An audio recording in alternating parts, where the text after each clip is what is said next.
युद्ध में दोनों की शक्तियों में बहुत अंतर है। उदाहरण के लिए, जब बैनर अपनी खास तकनीक का इस्तेमाल करता है तो शी हल्क उसकी जबरदस्त हवा से पल भर में सैकड़ों मीटर दूर उड़ जाती है। लेकिन वह भी कोई साधारण व्यक्ति नहीं है, उसमें अद्भुत सीखने की क्षमता है। हल्क स्लैश उसके हाथों में और भी शक्तिशाली बन जाता है, जिसका सामना करना बैनर के लिए भी मुश्किल हो जाता है। उसकी शक्तियों के स्रोत के बारे में बात करें तो हमें एक दिन पहले की घटना से शुरू करना होगा। जेनिफर जब बैनर के साथ बातचीत कर रही थी, तभी अचानक एक स्पेसशिप उनकी कार के सामने प्रकट हुआ। ऐसी स्थिति में कोई भी घबरा जाएगा। कार सड़क से लुढ़ककर ढलान पर गिर गई। सौभाग्य से दोनों ने सीट बेल्ट पहन रखी थी, जिससे वे बच गए। जेनिफर को मामूली चोटें आईं, लेकिन बैनर फंस गया और हिल नहीं पा रहा था। जेनिफर ने बड़ी मुश्किल से उसे बचाया, लेकिन दुर्भाग्य से बैनर का खून जेनिफर के घाव पर गिर गया, जिसे उसके शरीर ने सोख लिया। उस समय जेनिफर ने कार की परछाई में एक राक्षस देखा।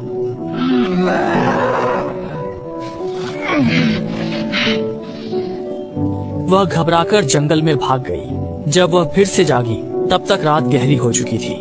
जेनिफर सावधानी से एक बार में पहुंची, जहां उसने वॉशरूम में अपने शरीर से मिट्टी साफ की। तभी कुछ लड़कियां आईं, जिन्होंने गलती से उसे वहां की कर्मचारी समझ लिया और उसकी मदद करने लगी। उसे तैयार किया और काम पर जाने के लिए जल्दी करने लगी। इस तरह जेनिफर को उन्होंने बेहद आकर्षक बना दिया। ठीक उसी समय कुछ गुंडे बार से बाहर आए। उन्होंने जेनिफर को देखते ही उस पर गंदी बातें करना शुरू कर दिया। इन चुनौतियों का सामना करते हुए जेनिफर ने सहनशीलता चुनी और अनदेखा कर दिया। गुंडों ने सोचा कि वह कमजोर है और उसे घेर लिया, जिससे वह क्रोधित हो गई।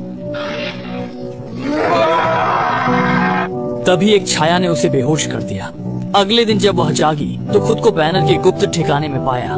बैनर ने उसे समझाया कि गामा किरण वाले खून के संपर्क में आने वाले लोग आमतौर पर मर जाते हैं, लेकिन एक चमत्कार हुआ। जेनिफर ने इस शक्ति को पूरी तरह से आत्मसात कर लिया।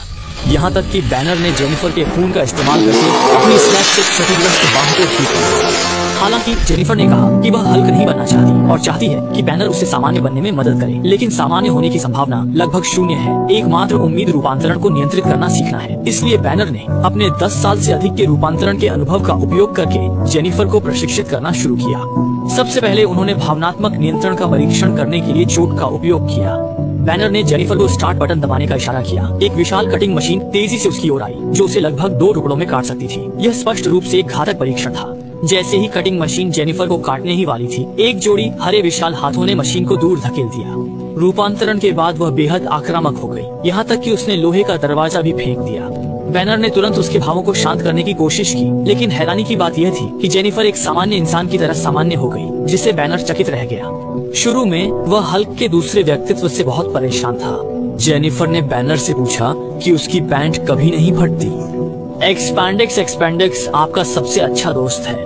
फिर उन्होंने शक्ति परीक्षण किया। बैनर ने एक पत्थर कुछ मीटर दूर फेंका। फिर उसने जेनिफर से भी एक बार फेंकने को कहा। जेनिफर ने आसानी से पत्थर फेंका, यहाँ तक कि बैनर से भी दूर, जिससे वह बहुत खुश हुआ। प्रसिद्ध हल्क नए खिलाड़ी की चुनौती को कैसे सहन कर सकता था। उसने पत्थर उठाया और सीधे अंतरिक्ष में फेंक दिया। शक्ति परीक्षण के बाद दोनों ने कूदने का परीक्षण भी किया। परिणाम दिखाते हैं कि जेनिफर बैनर से तेजी से सीखती है। आदमी मैन और संतुलन में वह उससे बेहतर है, जिससे बैनर को आघात पहुंचा। यहाँ तक कि गुस्से में उसने एक मुक्का मारा, लेकिन जेनिफर का प्रदर्शन उसे और भी शर्मिंदा कर गया। हालांकि बैनर उसकी क्षमताओं से ईर्ष्या करता था, लेकिन वह जानता था कि जितनी बड़ी शक्ति उतनी बड़ी जिम्मेदारी। प्रशिक्षण के बाद बैनर ने उसे बताया कि रूपांतरण के बाद शराब पीने का एक फायदा है। चाहे जितना भी पिए, नशा नहीं होता। दोनों ने शाम से रात तक पिया, लेकिन अगली सुबह जब जेनिफर जागी तो वह बहुत थकी हुई थी, क्योंकि वह फिर से सामान्य हो गई थी। कई दौर की जांच के बाद जेनिफर को लगा कि वह अपने गुस्से को काबू में कर सकती है, इसलिए वह सामान्य जीवन में लौटने और फिर से वकील बनने की तैयारी करने लगी। लेकिन बैनर का मानना था कि वह अब एक सुपर हीरो है और उसे दुनिया की रक्षा की जिम्मेदारी लेनी चाहिए। बैनर के मना करने के बावजूद वह नहीं सुनी और एक्सीलेटर दबाकर बैनर को उड़ा दिया। जेनिफर जानती थी कि हल्क के लिए यह कुछ भी नहीं था, फिर भी वह तुरंत कार से उतरकर देखने गई। लेकिन जैसे ही बैनर उठा, वह हार नहीं मानी और मंत्र की तरह लगातार उसे वहीं रुकने के लिए समझाता रहा। जेनिफर बैनर से नाराज हो गई और दोनों के बीच लड़ाई शुरू हो गई। उसने पहले बैनर पर पैर रखा, फिर उसे कंधे से पटक दिया।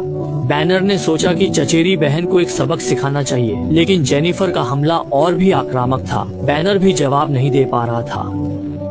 जेनिफर जीतकर जाना चाहती थी, लेकिन बैनर ने उसे पलटकर दूर फेंक दिया। उसने मौका देखकर नारियल के पेड़ को गिराकर पलटवार किया और दर्जनों नारियल सीधे उसके चेहरे पर जा लगे। अब बैनर पूरी तरह से गुस्से में आ गया और सीधा जेनिफर पर झपटा। दोनों लुढ़कते हुए पहाड़ की चोटी से नीचे तक आए और आखिरकार बैनर के बार में गिरे, जहां लड़ाई समाप्त हुई। बैनर ने देखा कि जेनिफर सामान्य जीवन में लौटना चाहती है, इसलिए उसे वकील बनने की अनुमति दी और अपनी चिंता व्यक्त की। वापस लौटने के बाद जेनिफर वकील के रूप में काम करती रही और सभी को पता था कि वह रूप बदल सकती है। हालांकि जेनिफर ने जीवन में फिर से न बदलने का फैसला किया, लेकिन अगले केस में खतरा फिर से आ गया। जब जेनिफर समापन दलील देने की तैयारी कर रही थी, तभी अदालत की दीवार अचानक फट गई और एक म्यूटेंट अंदर घुस आया, जिससे वहाँ एकदम अफरा तफरी मच गई। उसकी सहेली ने उसे रूप बदलकर स्थिति संभालने को कहा, लेकिन वह चिंतित थी कि उसके कपड़े फट जाएंगे। कुछ पल की हिचकिचाहट के बाद उसने रूप बदलकर रोकने का फैसला किया, लेकिन बदलने से पहले उसकी सहेली ने उसे जूते उतारने की याद दिलाई। जेनिफर ने अपने हाथ जोड़े और तुरंत हल्क में बदल गई। Jennifer Walter, attorney. अपना परिचय देते ही म्यूटेंट ने एक मेज फेंकी, जिसे जेनिफर ने पकड़कर वापस फेंक दिया। म्यूटेंट खड़ा हुआ और फ्लाइंग किक का इस्तेमाल किया। जेनिफर ने मौके पर सही घूंसा मारा। म्यूटेंट सैकड़ों मीटर दूर उड़कर बेहोश हो गया। खतरा टलने के बाद उसने फिर से अपने शरीर को नियंत्रित करके मानव रूप में वापस आ गई, जूते पहने और अपना मेकअप ठीक किया। I am ready to give my closing argument now. Jennifer के रूप बदलने की क्षमता के सार्वजनिक होने के बाद सुपर हीरो की पहचान बहुत ध्यान खींचती है, लेकिन उसे इससे कोई फर्क नहीं पड़ता, न तो हीरो की पहचान से और न ही एवेंजर्स की सदस्यता से। बचपन से कर्ज में डूबी वह बस शांति से काम करना चाहती है।